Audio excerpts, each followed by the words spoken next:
मौजूद है। मैं ऐसे जानना चाहूंगी कि अभी तक इन्होंने 4 साल में अपने ग्राम सभा में क्या क्या विकास कार्यों को अंजाम दिया और आने वाले साल के लिए क्या रूपरेखा तैयार की है ताकि इस ग्राम सभा का कार्य कर सके। जितेंद्र जी, आपका हमारे चैनल में बहुत बहुत स्वागत है। आपने अभी तक 4 साल में अपने ग्राम सभा में क्या क्या विकास कार्य करवाया है?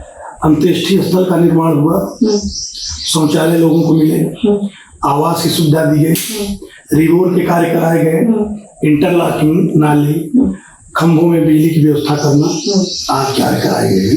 स्वच्छ भारत मिशन में आपकी क्या राय है? स्वच्छ भारत और स्वस्थ भारत, स्वच्छता को लेकर आप अपने ग्राम सभा में क्या क्या काम करवा रहे हैं? स्वच्छता विषय में शौचालय लोगों को दिया ही गया है। सफाई कर्मचारी गाँव बराबर काम करते हैं, दवा का छिड़काव करते हैं, नालियों की सफाई करते हैं, ओडीएफ प्लस में आपकी ग्राम सभा हो चुकी है, आरआरसी सेंटर वगैरह बन चुका है, कूड़ा गाड़ी आ चुकी है, आरआरसी सेंटर बन गया है, कूड़ा गाड़ी भी आ गई है। आपके ग्राम सभा में जब सर्वे हुआ, बहुत से जनता से मुखातिब हुए जिनका कहना था कि कुछ जगह जैसे सोकपिट नहीं बनी हुई है और जैसे जलभराव की समस्या बनी हुई है, इसका निवारण आप कब तक करवा देंगे? करीब करीब हो चुका है, 1-2 जगह है, वो भी समय आने हो जाएगा। आपका कोई सपना जो अपने ग्राम सभा के लिए करना चाहते हैं, जो किसी प्रधान ने नहीं किया, आप करना चाहते हैं? हमारी पूरी गांव सभा साक्षर हो, सब पढ़े लिखे हो, सारे बच्चों की खुशहाली हो, रास्ते बने रहे, बिजली की समस्या न हो, पानी निकासी की व्यवस्था रहे, विद्यालय ठीक ठाक रहे, हमारा सपना ही है। आपके यहाँ पे एक समस्या और मिली है, जिससे बारात और शमशान घाट न होने से जो गरीब तबके के लोग हैं उन्हें शादी ब्याह में समस्याएं हो रही हैं। क्या इसके लिए आपने कभी लिखित आवेदन किया है? जी किया है।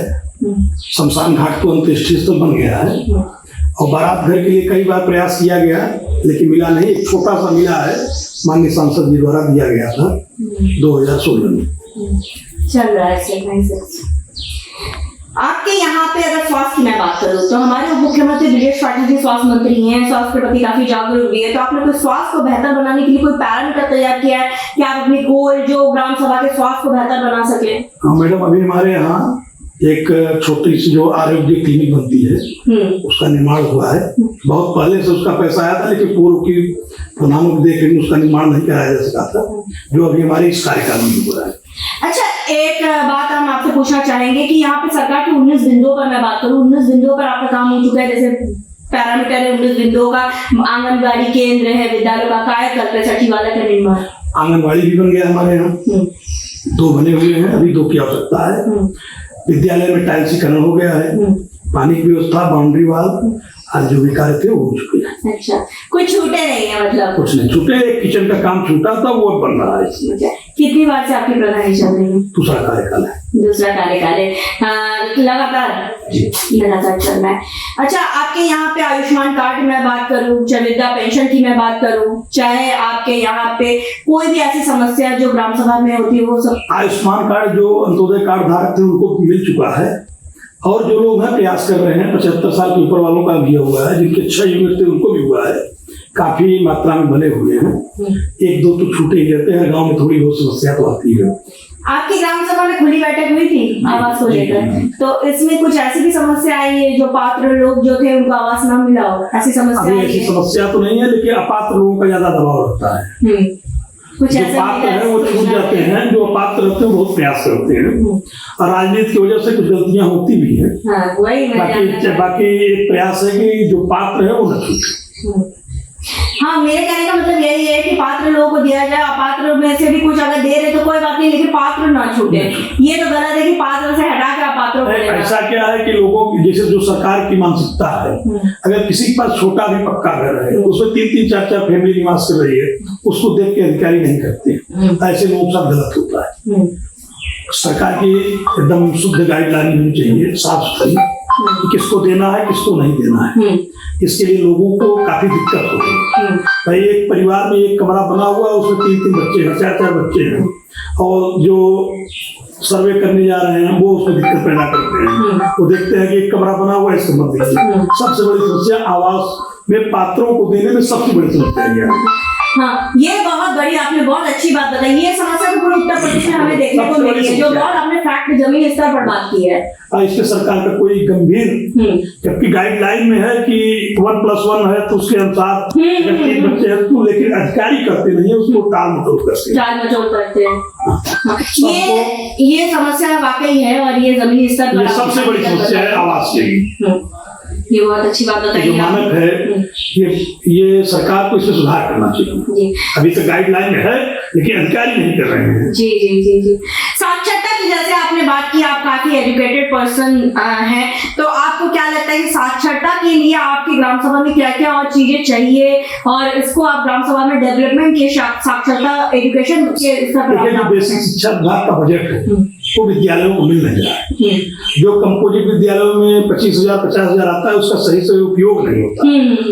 गांव की जो लिमिट है वो काफी कम है। जी जी जी और उसी में सरकार चाहती है विद्यालय भी बने, गांव का विकास हो, सारी चीजें विकास तो पॉसिबल नहीं है और सारे लोगों कायाकल्प का वेतन और क्या करते हैं केयर टेकर का, 30% पंचायत सहायक का, प्रधान का, सबका मानदेय उसी में देना, उसी जो बजट आता है उसी में दिया जाता है। तो ये सबसे बड़ी बजट कितना है, मान लीजिए किसी गांव का बजट ज्यादा है, किसी गांव में ऐसे गांव जहाँ 35,000 40,000 उनका पूरा साल भर का बजट 4 लाख 5 लाख और क्या 2.5 लाख 3 लाख अगर वेतन मान चला गया आंगनबाड़ी का बिल, प्राइमरी विद्यालय का बिल, तो उस गांव का विकास कैसे होगा? सरकार को इस पर विशेष ध्यान देना चाहिए। और सरकार की ये सबसे बड़ी विफलता है कि इस पे सरकार का कहीं से कोई फोकस नहीं है, चाहे योगी जी हो चाहे मोदी जी हो। हम लोग मोदी जी के साथ हैं, देश का विकास हो, प्रदेश का विकास हो, सुरक्षा की दृष्टि से, देश हित में।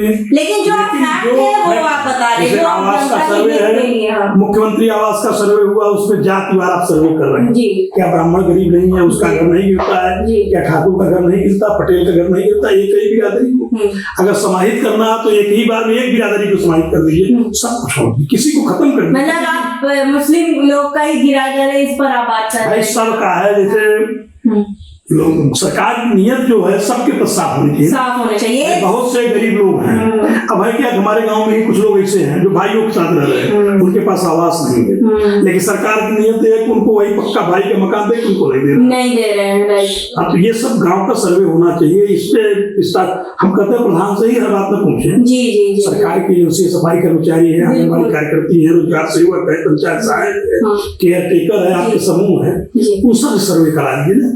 अगर 5 सर्वे में किसी का घर कच्चा दिखाया जा रहा है, भाई के साथ रह रहा है, तो उसको मिलना चाहिए। बिल्कुल बिल्कुल। मान लीजिए प्रधान तो राजनीतिक व्यक्ति है, वो तो आपका पक्का मकान है फिर भी चाहेगा आपको मिल जाए क्योंकि उसको वोट लेना है। लेकिन जो आपकी संस्थाएं हैं, जो आपके कर्मचारी हैं, लेखपाल है, सबका 1 to 1 सर्वे करा करके उस हिसाब से कोई भी पात्र व्यक्ति छूटे नहीं, ऐसी गवर्नमेंट को व्यवस्था करनी चाहिए। ये नहीं होनी चाहिए कि अगर उसके नाम के आगे ब्राह्मण लिखा है तो सबसे पहले वो एकदम मजबूत स्थिति में, ब्राह्मण भी ऐसे जिनके कच्चे मकान है, ठाकुर भी ऐसे जिनके यहाँ चूल्हा नहीं जलता है, तो उस पर भी सरकार को ध्यान देना चाहिए। नहीं, आपने जो बात बताई है बिल्कुल जमीनी स्तर की बात बताई है और ये आम जनमानस के हित के लिए आपने जो बोला है। हाँ, हमारे साथ प्रधान प्रतिनिधि जी मौजूद थे। इनका साफ तौर पे कहना है कि इन्होंने अथक प्रयास किए ताकि इस ग्राम सभा को नंबर 1 ग्राम सभा बनाया जाए। जैसा कि इन्होंने साफ तौर पे कहा, ड्रीम पॉइंट का सपना है इस ग्राम सभा में एजुकेशन को बढ़ाना और चाहते हैं इस ग्राम सभा में कोई भी इलिटरेट ना रहे, सब लोग एजुकेटेड रहे और इसके लिए अथक प्रयास भी कर रहे हैं। जब हम ग्राम सभा में सर्वे किए थे, बहुत सी जनता से मुखातिब हुए थे, जिनका कहना था कि कुछ जगह सोखता पिट और आपकी कोई जल निकासी की समस्या, जिस पर हमने आपसे वादा किया था, गाँव की कहानी प्रधान की जुबानी आप तक ले आएंगे, प्रधान की समस्याओं से भी 1 to 1 आपको रूबरू कराएंगे ताकि आप इनको वक्त दें। इनके पास अभी भी लगभग 1 साल का वक्त है, जैसे बजट आएगा अपने ग्राम के विकास के लिए बस वैसे काम कराएंगे और हम उम्मीद भी रहेंगे आप ग्रामवासी की समस्याओं को इस तरह के वो सुनेंगे, उसका निवारण भी करते रहेंगे। अब देखने वाली बात बस ये होगी कि इस ग्राम सभा को हम एक आदर्श ग्राम सभा के रूप में लखनऊ ले जाते या नहीं। वीडियो जर्नलिस्ट संदीप प्रताप सिंह के साथ मैं कनिका दास, उत्तर प्रदेश, लखनऊ।